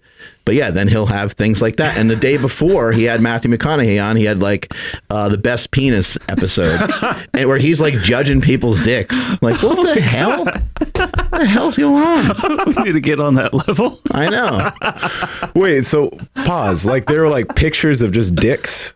I think he had people come in the studio and they were just yeah, I don't really know exactly what happened on the episode, but I can only imagine. Wow. I gotta get back to that show. I know. He's great. Yes. I think I have Sirius Radio or whatever. So there's he's on 24/7. Just a Howard. Whoa. Wait, seriously? Yeah. How? It's just on all the time. It's just Howard 101 or something, or Howard 100 or something. Yeah, did they give him part of the company, or they just gave him a shit ton of money? He got some crazy deal. Yeah. I think it'll be interesting with Rogan. So Rogan's on Spotify now, right? Mm-hmm. I don't have a Spotify account, but I need to get one because I think I can listen to it in my car. Like it's just like an app on the Tesla or whatever. Right. Yeah. I mean, normally like I just play stuff through my phone. It's not really a problem either, but I just have never done that before, and I don't know anything about anything. Yeah. Okay. Yeah. But one thing I really do like those, because there are two people that come to mind, and when they came on this show and they talked about fasting, as far as women are concerned, they're like, oh no, that's it's not safe. It's not a good idea. But it's great how she's a practicing clinician that works with a lot of specifically women with different types of diets, and so a short 16/8 fast, like it doesn't make sense that it'd be that risky unless suffer from eating disorders or something like that. Like, why the hell would that be so risky? Yeah. Well, and also, judge how you're feeling. You have to probably consider a couple things. Anytime you make a change, you'll feel changes. Like it might feel uncomfortable, so you can't just bail out right away. But if you're 3 weeks into like a ketogenic diet and you still feel dizzy when you're like in the middle of a workout, something's wrong. I don't think you should really feel dizzy at all. But you could be so used to running off of carbohydrates that it's a real shock to you. So you have to play around with different stuff, and you have to see what feels right. And that's why most of these people that we had on the show, they've started with different diets. They moved from one thing to the next. She went from, seems like a paleo diet. Then she kind of moved into more of a ketogenic diet. And then now she kind of seems like keto, carnivore, paleo-ish. It's like a kind of combination. Sounds like she eats some carbohydrates here and there, but she's not real militant towards just a carnivore diet. And that ended up being something that worked for her. And don't sleep on the stuff that people say, like when she slipped in that she has electrolytes. Like those things are important. I think sometimes people miss that. It's like, for some reason, you don't think that you need it, or I'd probably be cool without it. It's like, no. Like that's really important, because if you're not eating carbs, the water in your body is going to really change a lot. Your hydration is going to change a lot. Remember, it's a carbohydrate. So that's a big factor. And then also, if you're fasting, you're just not eating, you're going to be peeing a lot. Maybe you're sweating because you're exercising. You need to figure out a way to replace those electrolytes. And the easiest thing to do is just to have some salt. Or you could utilize a product like Element. It's fantastic, tastes good. It's different than just drinking water, right? Like it's, add some flavor. I had it in my Dutch Bros coffee this morning. I threw the chocolate one in there. Nice. And, that's maybe a little bit better than just having salt, because now you have some other electrolytes in there as well. Yeah. That chocolate one tastes fucking great. I put it in my coffee this morning too. It was good. Real good. That citrus salt is still number one for me. So good. Raspberry is still number one as far I as don't get that one. What did she say? She lost 22 pounds and gained like 7 pounds of muscle? She lost I think it was 27 or 29. She lost 29 pounds and put on 7 pounds of lean body mass. That's amazing. It's insane. You have to also keep in mind when people say stuff like that she had a history of exercising. She had a history of working out. And so, somebody might be like, holy shit, like there's probably a little bit of muscle memory in there, somewhere. Yeah. And then also along with like some of the pregnancy cravings she was talking about, like, it's okay here or there, but like, don't go all out. Don't indulge too much. Like, Stephanie's first pregnancy, she kind of just let loose. She had McDonald's. She was like, she had a constant rotation of like the bad foods, we'll say, like fast food. Don't want to say bad food. This time around, she has a lot more education on nutrition. She's working out, like I said, almost every day. So there's been a couple of times where it's like, hey, like I got steak cooking, like food's almost ready, but it's like, no, let's just go in and out because that's what she wants right now.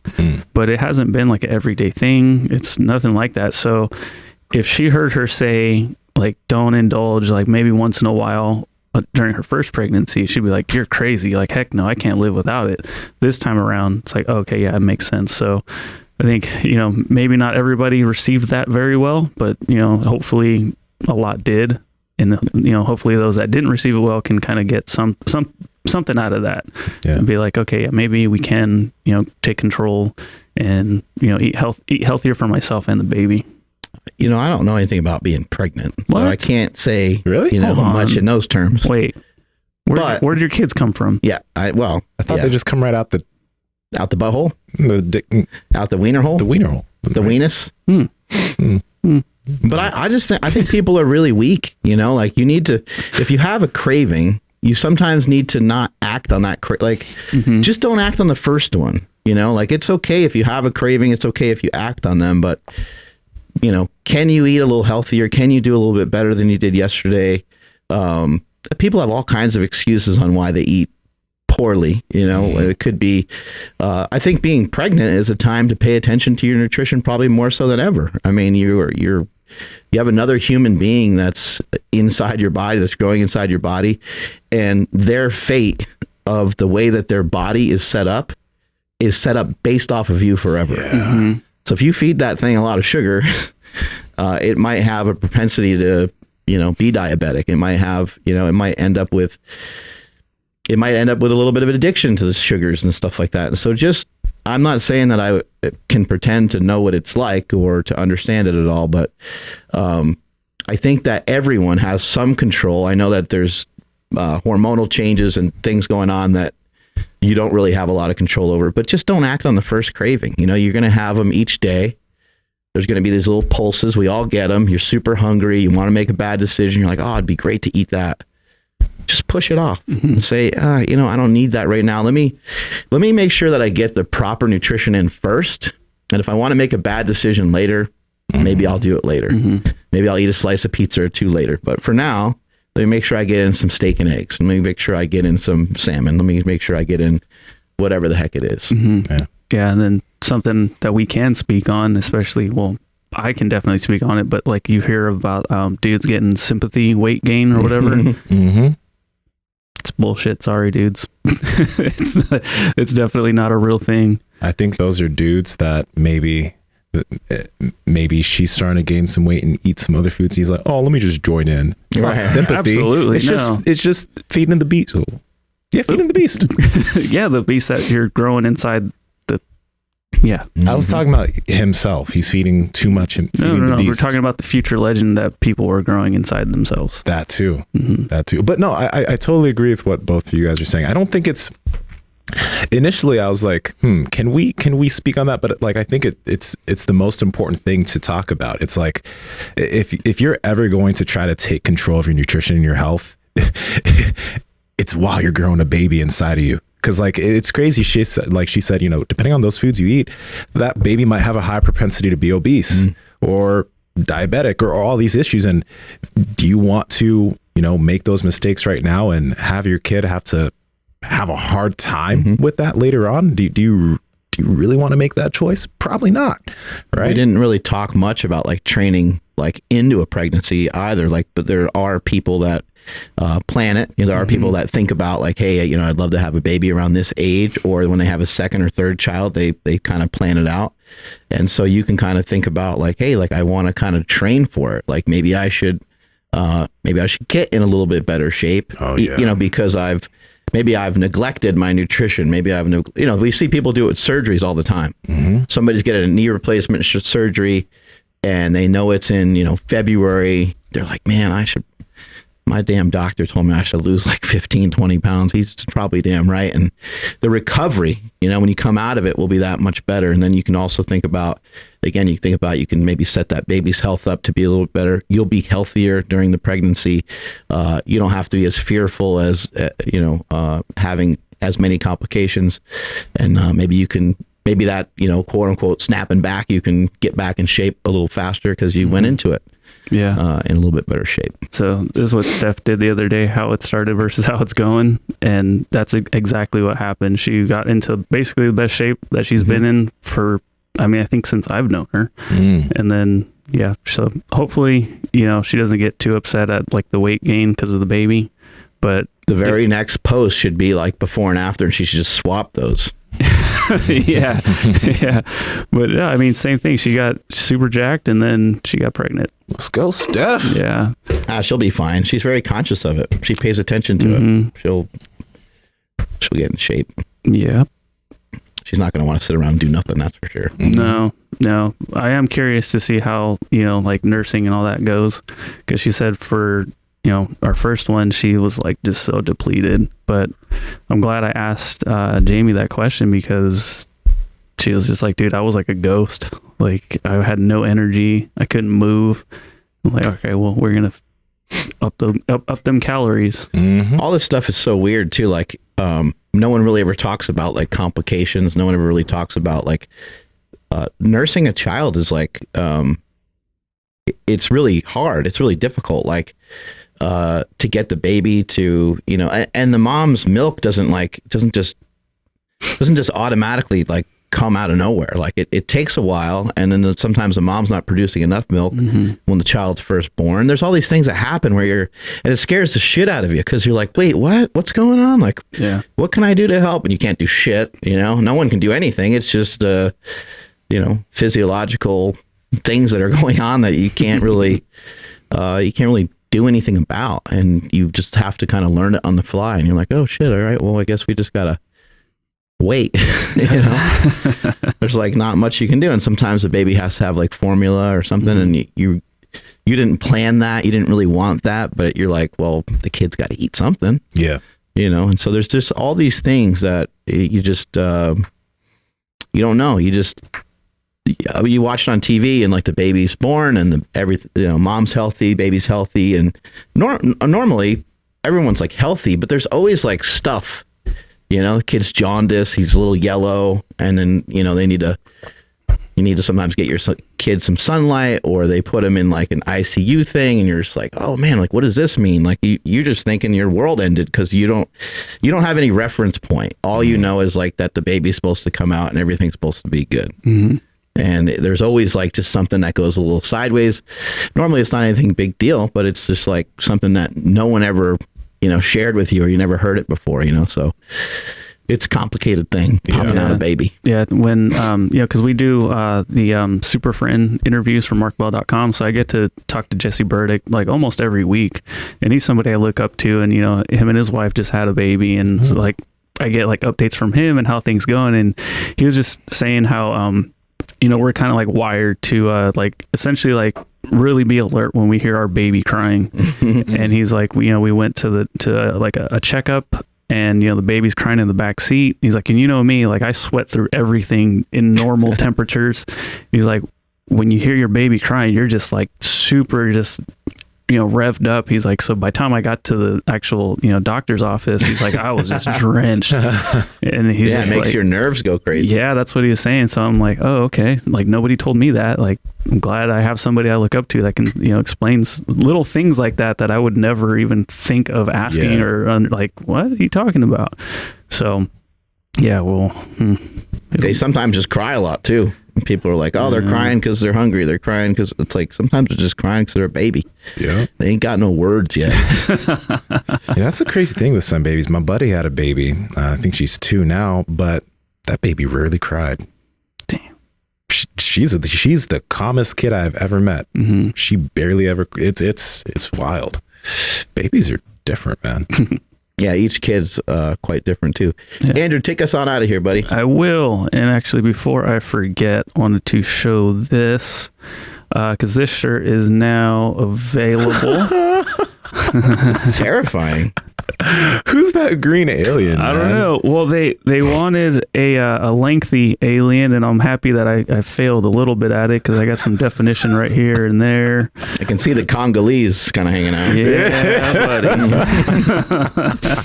So the limited edition glow in the dark Phantom Tee is available today.